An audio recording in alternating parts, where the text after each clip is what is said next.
Hello गासिखौबो बरायफिनबावबाय फिन खनसेबाव आंनि मिस्टार बर'सा इउटुब चेनेलावहाय स' दिनैबो मोनसे दोंसे खन्थाइ आवरायनो सिगांदों। खन्थाइया आं लिरनाय नङा, आंनि लोगो लिरनाय काटिना बसुमतारीनि बिथांनि दोंसे खन्थाइ। दा बिथांनि खन्थाइखौ माने आवरायनानै नोंथांमोननो खोनासंहोनो होननानै बे भिडिअखौ लाबोनाय जाबाय। बिथांनि खन्थाइनि मुङा जाबाय देंखोगिरि। खन्थाइखौ आवरायना होनो सिगांबाय आं। देंखोगिरि गोसोनि सिङाव मोनस'यै खनायाव सोरबा देंखोगिरिनि रैसुमै देंखोजों खोनाफैयो जेब्ला बिनि थाद' थाद' गोदै गारां बोनाय।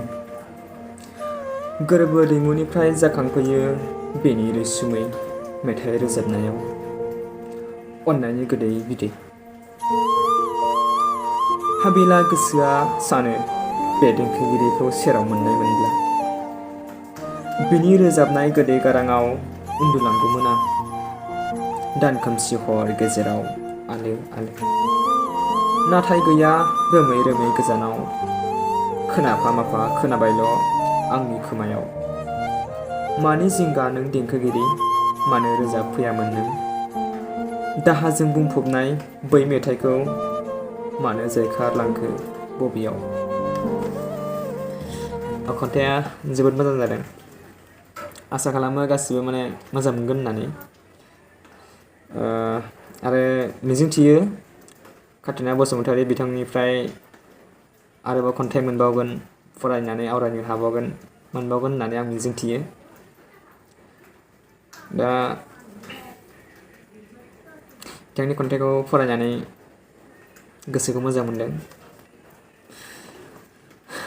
जोबनायावहाय मोनसे फिसा रिकुवेस्ट खालामो, माने आंनि चेनेलखौहाय जायफोरा साबस्क्राइब खालामखाबाय बिथांमोननिसिम साबायखर जासिबाय आरो जायफोरा नायनानै थादों माने एसे साबस्क्राइब खालामनानै बा चेनेलखौहाय एसे ग्र' खालामनानै होलांदो बेखौ रिकुवेस्ट खालामो बयनिफ्रायबो। दा जोबनायावहाय बयनिसिमबो फिन खनसेबाव साबायखर जासिनानै भिडिअखौ नायनायनि थाखाय साबायखर जासिबाय। बेखिनियावनो भिडिअखौ दोनथ'बाय। गोजोन्थों।